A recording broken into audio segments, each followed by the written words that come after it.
Good morning students. हम 11th में biology subject पढ़ रहे हैं, जिसमें हमने स्टार्ट किया था हमारा first chapter the living world, यानी जीव जगत। इस जीव जगत में इसके पहले हम लोग ने नॉन लिविंग और लिविंग के बारे में बात की थी।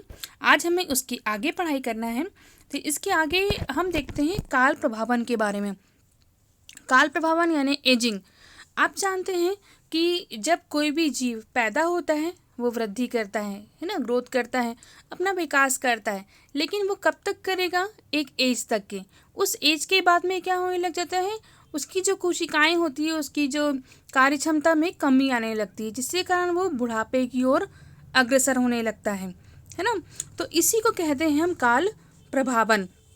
जो 19वीं सदी थी उस समय जो मैक्स रूबनर नामक वैज्ञानिक थे, उन्होंने ही काल प्रभावन का सिद्धांत दिया था। उन्होंने बताया कि समस्त जीव जो होते हैं वो अपने जीवन काल में प्रति इकाई शरीर भार समान कैलोरी ऊर्जा का उपयोग करते हैं। जैसे फॉर एग्जांपल कि हम देख लें कि जो एक चूहा है वो 2 वर्ष तक जीता है, और उसी की तुलना में हाथी की अगर बात करें तो हाथी 70 वर्ष तक जीता है ना, यानी उसकी आयु जो होती है वो 70 वर्ष होती है। तो आप देखते होंगे कि चूहे और हाथी में से सबसे अधिक एक्टिव कौन होता है? चूहा, राइट। तो चूहा क्या करता है कि प्रति इकाई शरीर भार यानी समान कैलोरी की ऊर्जा का उपयोग करता है। इसलिए जो होता है वो हाथी भी सेम टू सेम वही काम करेगा, लेकिन हाथी कम एक्टिव होता है और चूहा जो होता है वो हाथी की तुलना में अधिक एक्टिव होता है।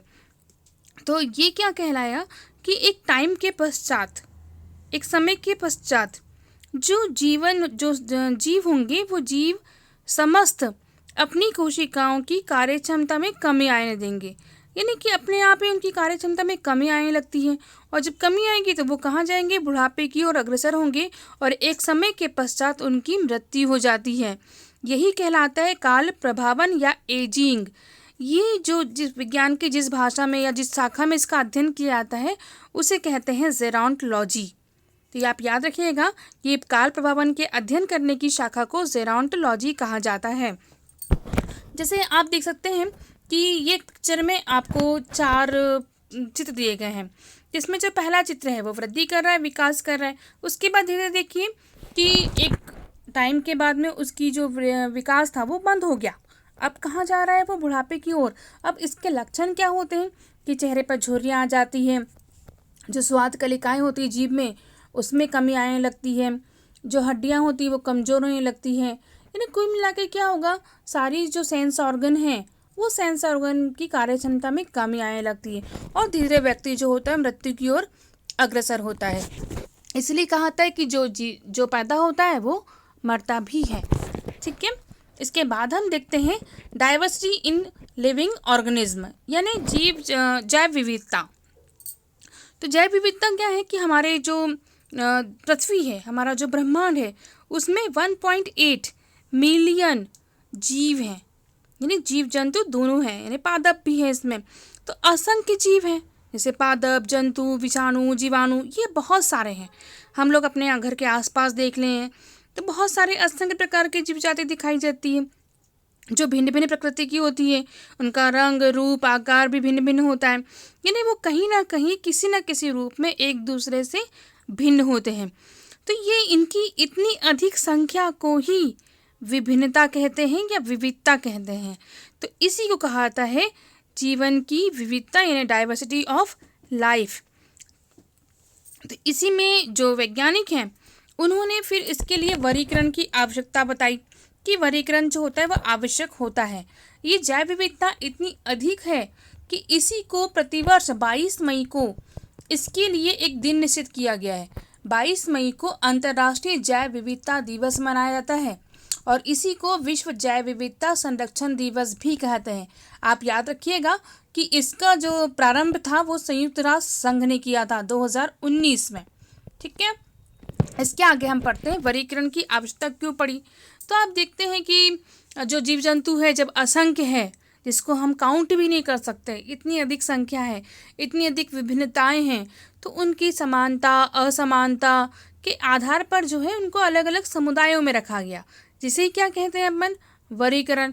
तो ये जो वर्गीकरण है इसकी आवश्यकता क्यों पड़ी? ताकि हम अध्ययन आसानी से कर सकें, है ना, हमें चीज़ें को, कोई भी चीज़ें जो है वो आसानी से मिल सके, जैसे कि जो जीव हैं उसके बारे में हम आसानी से समझ सकें, उसके लाभ, उसकी हानियाँ, ये हम पहचान सकें। किसी जीव को हम पहचान सकें कि वो किस स्थान पर प्राप्त हो सकता है, या उसके बारे में हम किस प्रकार से अध्ययन कर सकते हैं। तो ये सारी जानकारी जो होती है वो वर्गीकरण से ही हमें प्राप्त होती है। अब इसके लिए आप एग्जाम्पल देख सकते हैं कि एक लाइब्रेरी है।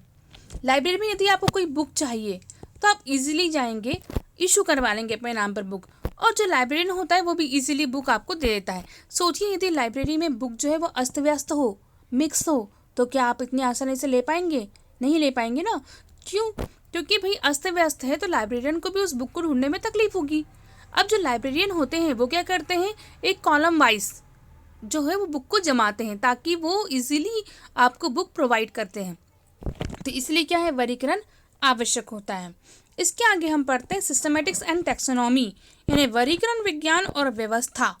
ठीक है, तो हम देखते हैं कि जो वैज्ञानिक थे सी सिम्पसन, इन्होंने क्या किया कि वर्गीकरण विज्ञान और व्यवस्था यानी सिस्टमेटिक्स और टैक्सोनॉमी, इसको 3 अलग अलग भागों में डिवाइड किया, इनके अलग अलग क्षेत्र बताए। जैसे पहला है क्लासिफिकेशन, सेकेंड है टैक्सोनॉमी और थर्ड है सिस्टमेटिक्स। इसी को हम डीपली थोड़ा सा पढ़ते हैं कि पहला है क्लासिफिकेशन। तो क्लासिफिकेशन यानी क्या होता है कि जो भी जीव हैं उनको उनके गुणों के आधार पर, उनके समानताओं के आधार पर, विभिन्नताओं के आधार पर अलग अलग समूहों में क्रम अनुसार रखना, यही कहलाता है वर्गीकरण। जैसे आप इस चित्र में देख रहे हैं, प्लांट्स, फंजाई, मोनेरा, एनिमल्स, है ना, ये सब अलग अलग रखे गए हैं क्योंकि सबके लक्षण जो होते हैं वो अलग अलग होते हैं। इसके बाद सेकंड जो पॉइंट था हमारा वो है टैक्सोनॉमी। टैक्सोनॉमी के अंतर्गत हम क्या करते हैं कि विभिन्न जीवों का वर्गीकरण करते हैं, साथ में नामकरण करते हैं और पहचानने में जो प्रयुक्त विधियां होती है उसके नियमों का अध्ययन करते हैं, यही कहलाती है टैक्सोनॉमी। इस टैक्सोनॉमी के फादर जो है वो है कैरोलस लिनियस, यानी फादर ऑफ टैक्सोनॉमी कौन होंगे? Carolus Linnaeus. ठीक है, इसके बाद हम पढ़ते हैं सिस्टमेटिक्स के बारे में। तो जो सिस्टमेटिक्स हैं यानी कि वर्गीकरण विज्ञान, इसके अंतर्गत हम जीवों की विविधता का अध्ययन करते हैं, उनमें तुलनात्मक विकासात्मक संबंधों का अध्ययन करते हैं। इसके अलावा जो जीवों में शारीरिकी, पारिस्थितिकी, कार्यकी या जैव रसायन, ये जो लक्षणों पर जो आधारित विभिन्नताएं हैं उनका अध्ययन करते हैं। तो इसमें जो वैज्ञानिक थे सिम्पसन, इन्होंने इसके बारे में बताया था। आगे हमारा अगले जो टॉपिक है इसमें है नॉमेनक्लेचर। नॉमेनक्लेचर यानी नामकरण। भाई हमने जीवों को पहचान लिया, आप क्या करेंगे, हम उसका नाम रखेंगे, है ना। तो नामकरण जो था यानी जीवों में पहचानने के बाद में उसको किस नाम से जाने, इसलिए नामकरण पद्धति चालू हुई। तो सबसे पहले जो नामकरण थे वो 2 रूपों में रखे गए। 2 रूप कौन कौन से? जैसे कि हम जानते हैं एक साधारण नाम यानी कॉमन नेम और दूसरा था साइंटिफिक नेम यानी वैज्ञानिक नामकरण। तो जो कॉमन नेम थे उसमें क्या किया गया कि जो किसी भी जीव के अपने जो स्थानीय नाम होता है उसी को कहा गया साधारण नाम। जैसे कि अगर हम देखें कि जो गौरैया होती है, भारतीय पक्षी है गौरैया, है ना, तो इसको हम इंडिया में गौरैया के नाम से जानते हैं। वहीं इंग्लैंड में इसे हाउस स्पैरो कहते हैं, स्पेन में पॉडल कहते हैं और हॉलैंड में मुश कहते हैं। तो यानी क्या हुआ कि अलग अलग स्थान पे अलग अलग नाम हो गए। तो ये हुआ साधारण नाम, लेकिन इसमें बहुत एक दिक्कत होती थी, इसलिए नाम आए वैज्ञानिक नाम यानी साइंटिफिक नेम।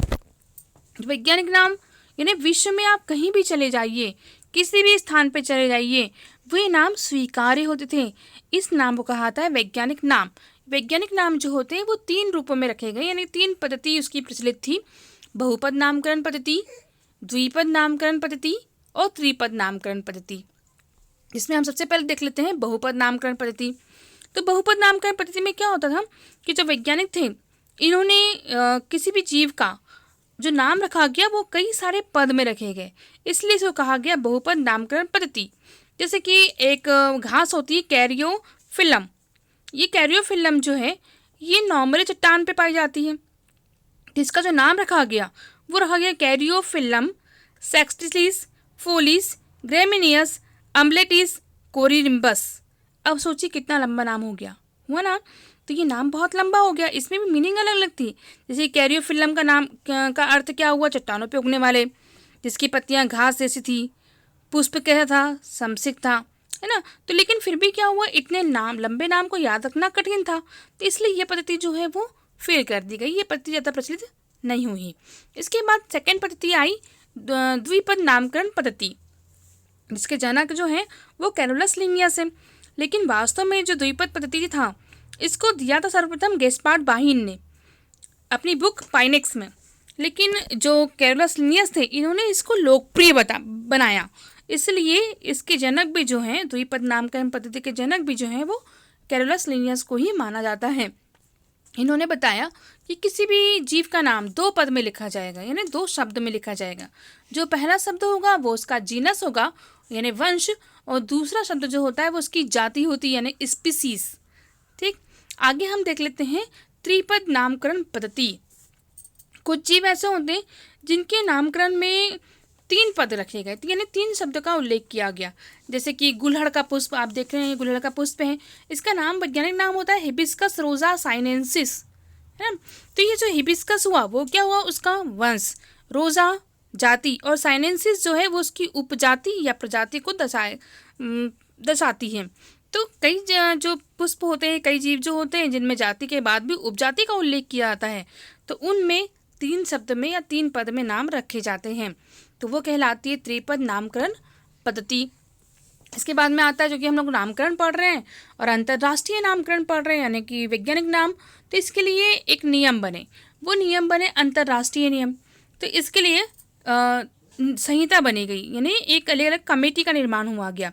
तो जो जीवों के नामकरण के लिए जो प्रचलित हुई, जैसे जंतु का यदि नामकरण करना है तो जंतु नामकरण की अंतर्राष्ट्रीय संहिता स्थापित हुई, वो कहलाई ICZN। ICZN का फुल फॉर्म जो होता है वो होता है international code of zoological nomenclature. ये जंतुओं का नामकरण करती है। इसी प्रकार से वनस्पतियों के नामकरण के लिए भी वनस्पतिक नामकरण की अंतर्राष्ट्रीय संहिता का गठन किया गया, यानी ICBN। इसका फुल फॉर्म होता है international code of botanical nomenclature, यानी ICBN। इसी प्रकार से जीवाणुओं का, विषाणुओं का, इनके भी नामकरण की अंतर्राष्ट्रीय संहिता की स्थापना की गई, जो ये नियम देती थी किस जीव का नाम किस प्रकार से रखना है या क्या रखना है। तो आइए हम देख लेते हैं इनके लिए दिशा निर्देश, यानी द्विनाम पद्धति में किसी भी जीव के नाम रखने के नियम या किस प्रकार से नाम लिखे जाते हैं। तो जीव में जो द्विपद नामकरण पद्धति में किसी भी जीव का नाम जो है वो लैटिन भाषा में लिखा जाता है। जैविक में किसी भी जीव में जो पहला शब्द होगा वो क्या होगा, उसका वंश का नाम, और दूसरा उसकी जाति का नाम। ठीक है, इसी प्रकार से नामों को तिरछे लिखे जाते हैं, है ना। यानी यदि आपको टाइप करना है तो आप कैसे करेंगे, इटैलिक। लेकिन अगर उसको लिखना है तो आप उसको लिखेंगे और इसके नीचे अंडरलाइन कर देंगे, यानी रेखांकित करते हैं। जो वंश होता है, वंश यानी जीनस, इसका जो फर्स्ट लेटर होता है वो हमेशा कैपिटल लेटर होगा और उसके बाद में सारे लेटर स्मॉल होते हैं। और स्पीसीज का भी जो फर्स्ट लेटर होगा वो स्मॉल ही होगा। ठीक है, इसके जैसे कि आपको एग्जांपल दिया हुआ है कि आम का वैज्ञानिक नाम क्या होता है, मैंगीफेरा इंडिका। अब इस मैंगीफेरा इंडिका में आप देखिए एम जो है वो कैपिटल है ना, बाकी सारे लेटर कैसे हैं, स्मॉल है। और लिखते समय इनको इटैलिक में लिखा जाता है, यानी टाइपिंग करते समय इटैलिक में टाइपिंग किया जाएगा और लिखते समय इनके नीचे अंडरलाइन की जाती है। कई बार जो होते हैं वो वैज्ञानिक कोई भी नाम लिखने के बाद में उसके वैज्ञानिक का नाम भी लिख दिया जाता है, उसके लेखक का नाम भी लिख दिया जाता है। ठीक है, जैसे कि कैरोलस लिनियस, तो लिनियस का लिन भी लिख दिया जाता है। इसी प्रकार से कई जीव ऐसे होते हैं जैसे कि ब्रेसिका कंप्रोसिस लिन, या लिन क्या का तात्पर्य क्या है, लिनियस से है, यानी लिनियस क्या है, उसके लेखक। ठीक है, इसी प्रकार से कोबरा का नाम होता है नाजा नाजा, चूहे का रेटस रेटस, मानव का होमोसेपियन। तो ये सब क्या है, वैज्ञानिक नाम है जो आप दुनिया में कहीं भी चले जाइए वो सर्वमान्य होते हैं। तो ये हुआ आपकी नामकरण पद्धति। इसके आगे हम लोग अगले वीडियो में देखेंगे। धन्यवाद।